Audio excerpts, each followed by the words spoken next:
Yes. The woman in green out there. I have a question for Mr. Patterson. How is it? I'm not going to quibble about prosecuting people who deal illegally, but how is it a conservative position for the government to get involved in what my personal decisions about what I possess may or may not be if I'm not involving anybody else in it? Isn't that, would the government tell me how many glasses of wine I could have? You mean? Yeah.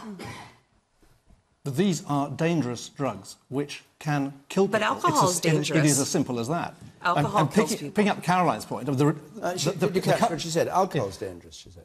Alcohol's dangerous and alcohol OK, well, kills pick up people. on that. And if you look at what's happened on alcohol, where we've seen a 63% drop in the price in alcohol over the last 10 or so, 15 years, you have seen a significant increase in alcohol. So I think you have to be also aware, and Tristan makes a very good point about the strength of cannabis these days. You also have to be aware, and this is where I listen very carefully to the Centre of Social Justice, who've done a huge amount of work in our most disadvantaged communities. There are those who might be wealthy and live in London and can take recreational drugs, and they have the incomes and the strength and the family background to handle it. What you need to remember, and this is a really horrible fact, is that mortality in the North East is twice as high from drugs as it is in London. So there is also a qualitative difference between those who are taking drugs. So I think it's dangerous. You need a mix. You need what we're doing now, that is law enforcement, but it's really important to remember only 3% of possessors actually go to jail.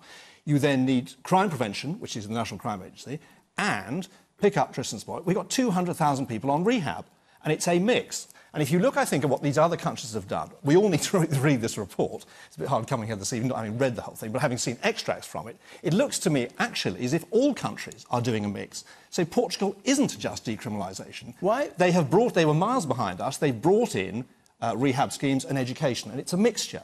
OK, I'm bringing some more people, but just before we move on, why do you think it's all right or safer for middle-class, well-off people to use the same drugs that you say it's dangerous for people to use? I make a factual statement. They've got the money, they've got the support, and they've got the background to handle the problems that drugs give. And it's a brutal fact. I think you look at the Centre for Social Justice work. They've done a huge amount of work on this. But and you've got to be very, very careful when you glibly talk about decriminalisation from a nice, big, fat London studio, where we've heard all this talk coming out of the BBC today with just one headline. Just mind what you wish for when you go to some of our more deprived communities where they don't have the strength and resilience. Well, I was just going to say, Owen, there's I've seen people whose lives are destroyed by drugs, were any social class, any kind of background, and it destroys their families. Absolutely. It destroys their families as well. And can I just say, I was so relieved when this report came out that we're finally following the evidence rather than going with ideology or with what we think is a good PR sell, because it's a scourge we've got to deal with. And surely, if we now know that whether you have, having tough criminal laws doesn't make any difference. You could have low drug use, high drug use. It's not the factor that changes things.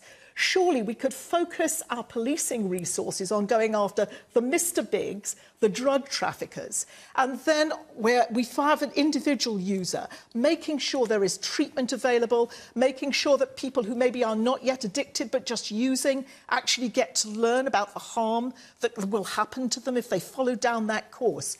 And surely this is our opportunity to change course and make sure that we deal effectively with drugs before it takes down more people in all of our communities.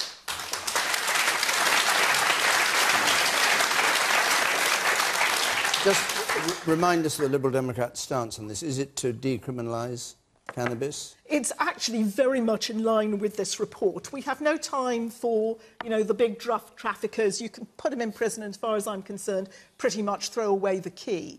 But we have to look at this as a health problem, and that's where our policy goes. It's a health issue. You haven't answered my question. Do you want to decriminalise possession of cannabis, possession of heroin? I don't want to decriminalise the traffickers. I do want to have a situation in that narrower sense where if you were found possessing for your own use. You are directed towards genuine treatment and genuine support to get you to the point that and you aren't in prison. You end up going into the criminal justice system at the moment. And that, I mean, what we have seen is that that doesn't get us anywhere. Let's choose a route where we've got a chance of getting a good outcome. Anthony, I'll come to